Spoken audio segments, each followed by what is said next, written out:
I'm guessing today's Friday. That seems like that'd be a decent guess. But I got a list of things here to talk about, so we'll talk about them. Why not? I did the video where I mentioned how I had been mentioned in an opinion written by a court, and the court had mentioned my video in an opinion and mentioned my channel by name, which I thought was pretty cool. And I was clearly joking that I thought that was like a big deal. But I mean, you know, it's not the kind of thing I could plan or hope for. It just happened. I actually had a guy send me a note and go, Steve, I've been mentioned in an opinion before too. It's not that big of a deal. Oh, good for you. I also mentioned, and I apologize for this one because apparently people misunderstood what I was getting at. But I have a Facebook page where I've got, 4,500 close friends, and I know each and every one of them personally. And I had somebody point out to me, they said, Steve, you're mentioned in The Sun, which is a newspaper published in England, but they have an American counterpart. But The Sun is also a website, and they have this unusual journalistic convention there where they will take a story and they will run the story, but they'll put a headline that implies that they've interviewed the subject of the story. And so they did a story, for some odd reason, on receipt checking at Walmart. And they were actually pointing to my video about whether or not you got to show a receipt at Walmart when you walk out the door. If they ask you for, show us the receipt. And the headline was, I'm a 32-year practicing attorney and blah, blah, blah, blah, blah. And now I never said that exact statement, and they never spoke to me. But I think it's funny, if nothing else. So I posted on Facebook. I said, by the way, I never actually spoke to The Sun, but they ran this story about one of my videos. And I had a whole bunch of people respond and go, oh my God, Steve, that's horrible. They did that to you. No, it's free publicity. I love it. I'm a publicity whore. I like the publicity. And I was simply pointing out that the headline was misleading unless you understood it was The Sun, and that's what they do. And I had noticed that before because occasionally I would see their headlines, and it's a very, very clickbaity thing to do. To say, I'm a 32-year practicing attorney and I say such and such. Well, if you watch the video, and I mentioned how long I've been practicing law and blah, blah, blah, whatever. So the point is, I was not upset with them. I was simply pointing out that they had done that to the headline. But the attention, I love. And ironically, I got an email 2 days ago from The Sun. They said, a writer there said, I'm doing a follow-up on this Walmart thing. Is it okay if we run a piece of your video in our story? We will give you full credit. And I said, absolutely. Come on. I'm a publicity whore. I'll take all the publicity I can get. As long as you credit me for it, knock yourself out. I mentioned that I went to South Carolina for a film fest. And I think I did a video about that, and I put it up on the vault here. And I had a blast at that event. I had a lot of fun. And I rented a car from the airport in Savannah and then drove to Hilton Head and then drove back when I was done. And I had this rental car, and I thought to myself, you know something? I'm going to this film fest, and I knew there was going to be something going on in the parking lot. Turns out they brought in a bunch of cars. And I wasn't sure about how good the parking was going to be, and I had found a really good parking place for the rental car at the hotel. And I thought, you know something? Skip it. I'm going to take an Uber. In fact, I'm going to take an Uber, and that way I can kind of pretend I'm rolling up at the film festival in a limo, right? Well, or Ford Focus or whatever it was. Some little thing. And so took an Uber there, did the film fest, hung out with my friends afterwards, and then later on that evening, got an Uber home. Okay, back to the hotel. And so it's an Uber about 11 o'clock, 11:30 at night. And I've not done a lot of Uber rides. In fact, that's only the fourth Uber ride in my entire life. And the guy is listed on Uber as his name as being Santa. And it turns out he is a guy with a beard and a red hat. I'm not making this up. And he calls himself Santa. And so get in the car. He knows where we're going. We're driving along, and he starts telling us these really weird stories that he thinks are funny, but they're not. And it's really, really awkward because he's saying things like, well, you know, at the North Pole, there's elves up there, but they're really small. And occasionally I pick one up and I drop kick it like a football. And he's like looking in the mirror to see if I'm laughing. I'm like, okay. Something's funny here, but it ain't your story, my friend. And so as he's telling this goofy story, he overshoots the intersection he's supposed to turn at to go to the hotel. And I saw him do it, but I thought to myself, well, he's got the phone on a thing right here. It's giving him turn by turn. He should know where he's going, so I'm not going to interfere with him. And then he says, and he stopped at a light, he goes, oh, I missed my turn. And I go, yeah, it's no big deal. I think you can make a left here. Well, he doesn't look carefully, and he just cranks the wheel when the light turns green and proceeds to drive over this huge cement parking block. I mean, it was the worst noise I've heard from a car that I was in about 20 or 25 years. Maybe more. I'm not sure. I seem to recall being in cars that made weird noises when I was in high school, but that's a long time ago. And I mean, I swear to God, I thought he'd ripped the exhaust off his car. And when he got the car up, and it was literally up like this because he jammed this parking block underneath it, he just kept going. So it's even worse. And he's like, oh, I'm sorry about that. And he apologized. And I'm like, dude, don't apologize to me. Apologize to your car. I didn't see that. And I'm like, oh my God. You know, I'm assuming he was sober. I just think he was distracted and too busy telling me about drop kicking elves.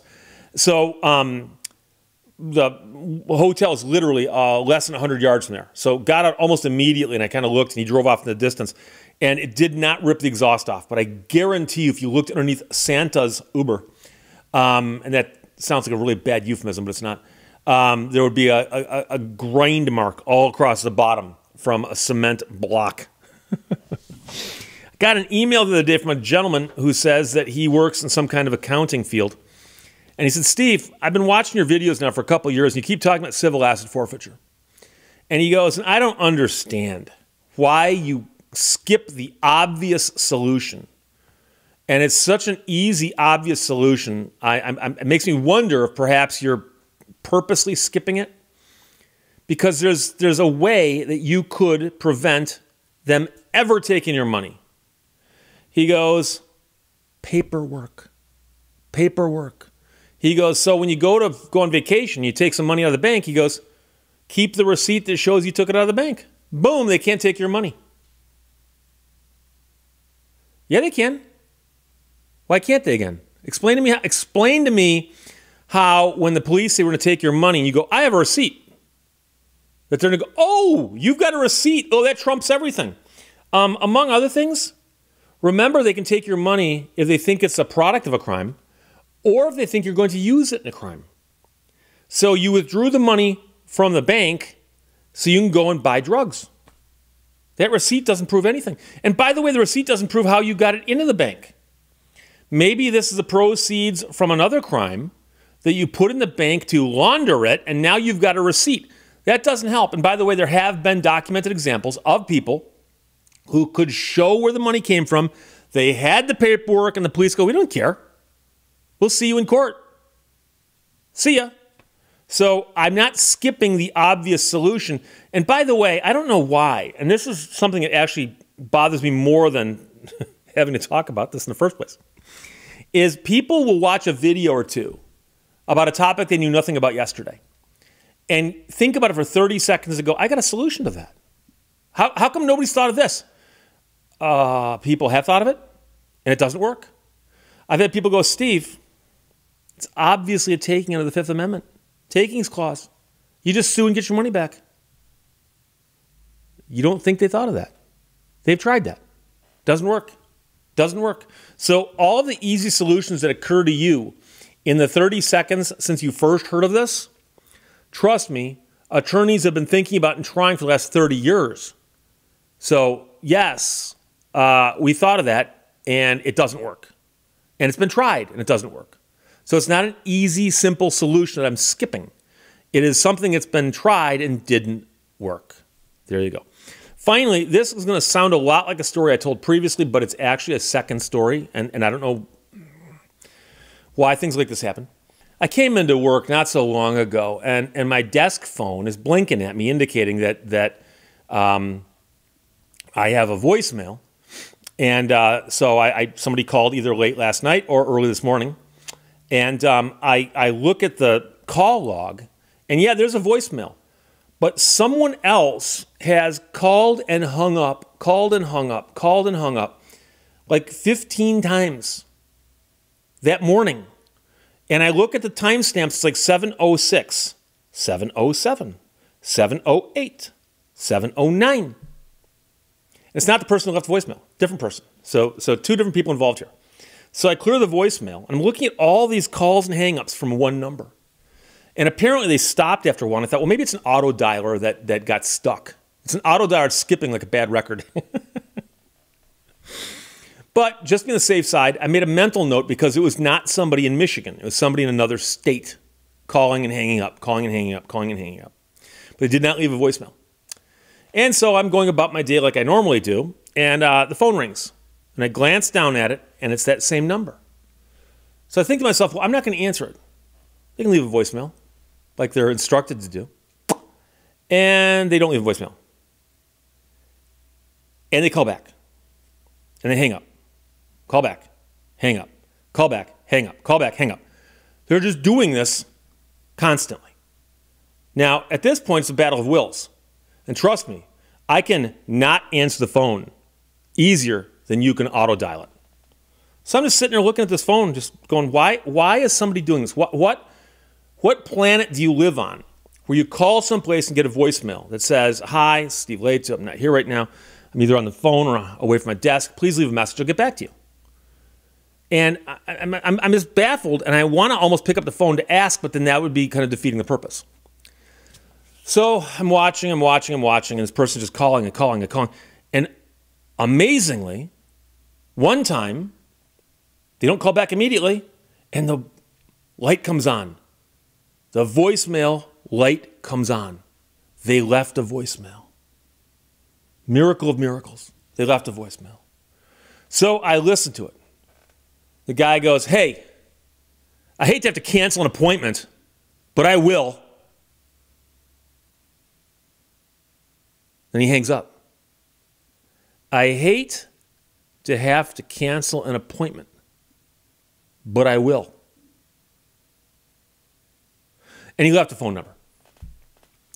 So I called it. Guess what happened? I got his voicemail. I'm not making that up. I got his voicemail. So I just said, hi, my name is Steve Lehto. I'm an attorney. Just got a voicemail from you. Something about an appointment. And I don't know who you are, but I don't have an appointment with you. So I hang up. Guy calls back. So I pick up the phone and go, hey, Steve Lehto. The guy goes, hey, you just called me. I just called you. I go, well, you've called my office many, many times. You keep hanging up on my voicemail. The guy goes, I hate voicemail. I go, yeah, I know, but I just called your office, or you, and I got your voicemail. So, like, huh? And he goes, well, that's neither here nor there. He goes, while I got you on the phone, I got to ask you a question. And I go, you know something? I got a quick question for you. I go, you said you hate to cancel your appointment. Do you know who I am? And he goes, yeah, you're an attorney in Michigan. I go, do you have an appointment with me? And he goes, no. I go, so what does it mean you hate to cancel your appointment? And he goes, oh, if I call a doctor's office and I've got an appointment, he goes, I'll cancel it if I get voicemail. I said, I'm not a doctor. I'm a lawyer. He said, no. And you and I don't have an appointment. And he goes, I know. I go, so what did you mean by I hate to cancel my appointment? He goes, oh, I was just trying to get you to call me back. And I'm like, okay, but why didn't you leave a message when you called me at 7:05, 7:06, 7:07, 7:08 this morning et cetera, et cetera.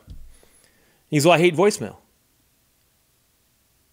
And I go, okay, but number one, you left one. Number two, you've got one. But number three, you left me a voicemail saying you don't want to cancel your appointment, but you don't have an appointment. He says, well, I just need to ask you a question. Now, I'll be honest with you. I've already forgotten his question because I will not, as a matter of principle, answer a question for somebody who tricked me or attempted to trick me into engaging with them.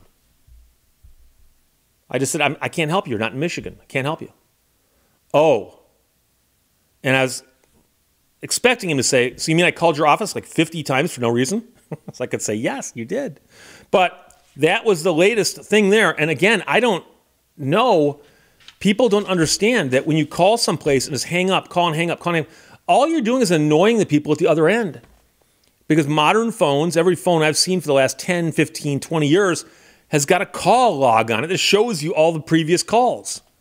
And it gets really annoying when you pull up the call log and there's this one number from out of state calling every minute over and over and over again. And then finally with a message saying, I'm going to cancel my appointment. When I know the person doesn't have an appointment with me. So there you go. That's what I've been dealing with lately. I hope you had a great week. Have a great weekend. I'll talk to you later. Bye-bye.